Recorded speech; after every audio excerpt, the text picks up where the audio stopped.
헤이그 특사 사건. 이 사건은 1907년 고종이 네덜란드의 헤이그에서 개최된 제2회 만국 평화회의에 특사를 파견하였고 일제에 의해 강제 체결된 을사조약의 불법성을 폭로하였으며 한국의 국권 회복을 열강에게 호소한 외교 활동입니다. 이 헤이그 특사로 이상설, 이준, 이휘종이 파견되었으나 회의 참석에는 거부당하였고 신문기자단에 협회 측의 발언 기회를 얻어 한국의 처지를 알렸습니다. 또한 밀사 중 이준 열사는 회의 참석에 거부당하자 할복 자살하여 민족의 자긍심을 높인 위인으로 추앙받은 인물입니다. 그런데 이미 식민시대에 이준 열사의 사인 논란이 있었고 6.25 전쟁이 끝난 1950년대에는 본격적으로 논쟁이 불붙었습니다. 1962년 국사편찬위원회가 공식적으로 자살이 아닌 분사, 그러니까 울분을 못 이기고 죽음이라는 결론을 내렸습니다. 역사적 사실이 조작 내지는 미화 그리고 왜곡됐다는 것입니다.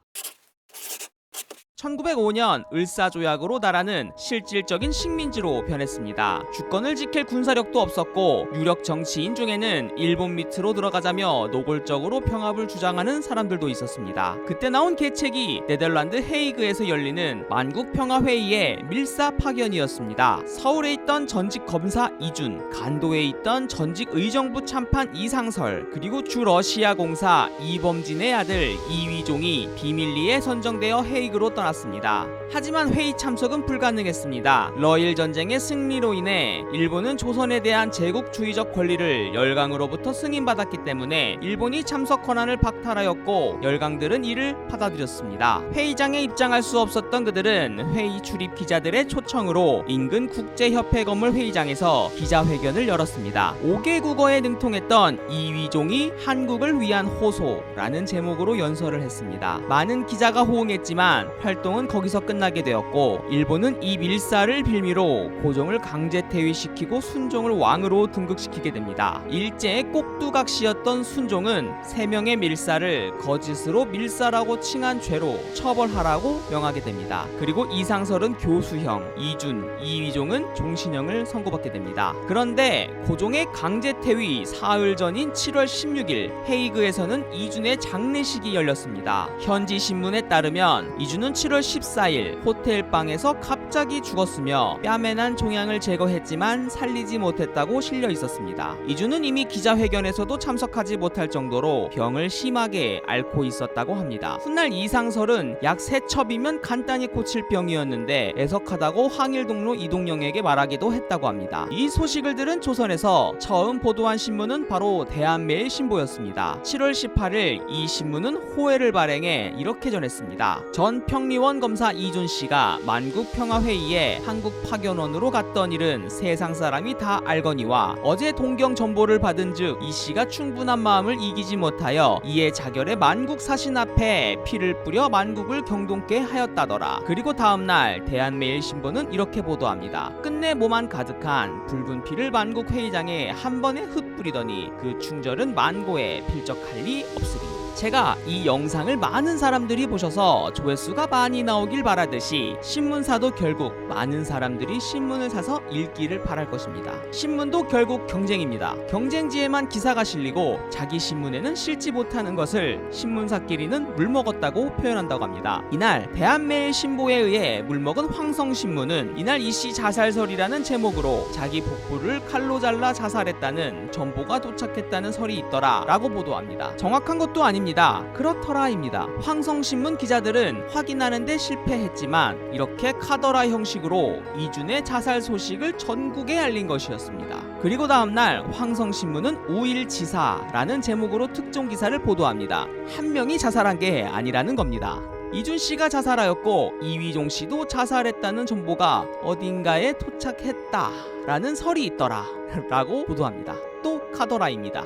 충격적인 특종이었지만 자결했다는 이휘종 씨는 그때 잠시 상트페테르부르크로 돌아간 상황이었습니다. 하지만 이미 2년 전 을사조약 직후 자결순국한 수많은 지사들을 목격한 조선 사람들이었습니다. 사람들은 자결순국에 대해 존경심 가득한 트라우마를 앓고 있었습니다. 구체적인 출처도 없는 기사들이었지만 국민들은 누군가 또 나라를 위해 자결했다는 소식에 경악했습니다. 7월 17일 일본 외무차관 진다스미미는 이준의 사인에 대해 상처가 연쇄상규균에 감염된 사망이라고 통감부에 보고합니다. 자살이라는 소문을 퍼뜨리는 자가 있으나 곧 사실이 알려질 것이라고 보고하였습니다. 어찌됐건 이준의 할복 소식은 순식간에 국내 여론 동향을 바꿔버렸습니다. 일본을 한국의 문명 개화에 도움을 주는 지원국으로 생각하던 사람들을 미몽에서 깨어나게 해주었고, 나라의 운명이 풍전등화에 처했다는 위기감을 절실하게 느끼게 해주었습니다. 그 죽음은 한국 근대사에서 가장 잊힐 수 없는 애통하고 억울한 민족 정서를 대변해 주었습니다. 대한매의 신보가 주최하던 국채보상운동에 가속도가 붙게 되었고, 해외에서 분열되었던 항일 독립단체들이 결집하는 효과도 가져왔습니다.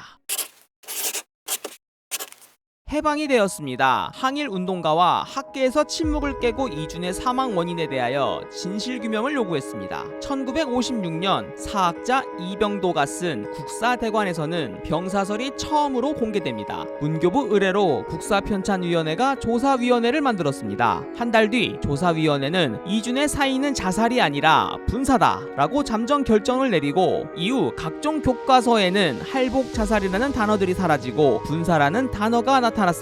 하지만 이는 최종 결론은 아니었고 6년이 지난 1962년이 되어서야 최종 보고서가 나오게 됩니다. 보고서 제목은 이준 열사 사인 조사 자료였습니다. 보고서는 식민시대 문헌과 헤이그 현지 신문과 공문서, 해방 후 각종 매체 보도와 증언을 수집해 자살설과 분사설을 비교했습니다. 자살설에 대한 1차적 근거는 대한매일신보와 황성신문뿐이었습니다. 다른 문헌들은 대부분 이들의 신문이 직간접적 근거였습니다. 분사설은 당대 독립운동가들의 직접 증언과 네덜란드 언론과 공문서였습니다. 그리고 만주에서 항일운동을 한 독립운동가 김수산의 증언이 보고서에 실려 있었는데요. 그 증언의 내용을 보자면 이상설 씨와 만나게 되어 이준 선생의 사인을 확인하게 되었는데, 선생은 일본의 방해와 열국의 냉정으로 일이 뜻대로 되지 않으며 심화가 터져 잔등의 종기가 생기어 운명하였다는 것이었습니다. 또한 대한매의 신보를 경영하던 베델과 양기택을 만나게 되었는데, 그에게서 이준 선생의 분사에 대한 당사의 신문 보도가 왜곡된 것임을 알았다고 합니다. 즉 당시 대한매의 신보 주필이었던 신채호는 앞서 말한 양씨 본인 및 베델 씨와 협의하여 이준 선생의 분사를 민족적 긍지로서 만방에 성향할 목적으로 할복 자살로 만들어 신문에 쓰게끔 하였다는 것입니다. 이 증언은 1956년 7월 18일 한국일보 인터뷰에서 김수산 본인이 공개한 내용이었습니다. 김수산은 같은 내용을 문서로 제작성해 국사편찬위원회에 제출하였습니다. 이 같은 결정적인 증언과 잠정적인 결론이 났음에도 공식적인 결정은 쉽지 않았습니다. 50년이 넘도록 조작된 역사는 쉽게 무너지지 않았던 거죠. 1956년 조사위원회가 활동을 개시하자 이준 열사 추모단체인 활성회에서는 이렇게 요구했습니다. 첫 번째, 국민의 사기를 참작해 분사라 해도 자살로 해두는 것이 타당하다. 두 번째, 분사라고 하면 열사라는 칭호를 사용할 수 없다. 현 시기상 애국심을 고취한 의미에서도 그 사인을 밝힐 필요의 유무부터 고려해보자. 세 번째, 특별한 사유가 없는 한 이 사건은 더 문제 삼지 않는 것이 어떠한가. 결국 6년이 지난 1962년 10월 국사편찬위원회는 분사로 정정되었던 용어를 순국이라는 말로 쓰이기로 결의합니다. 할복 자살설은 모든 사실로보아 근거 없는 거짓이지만 나라를 위해 일을 하다 타국에서 별세한 만큼 이를 순국으로 적기로 했다는 것입니다. 이준 열사는 고종의 명을 받고 타국으로 넘어가 조선의 억울함을 알렸습니다. 이것은 명백한 사실입니다. 그러나 그 억울함에 자살은 하지 않았습니다. 사실은 사실입니다. 시청해주셔서 감사합니다. 영상이 마음에 드셨다면 좋아요와 구독 꼭 눌러주십시오. 제가 더 열심히 할 수 있는 힘이 됩니다.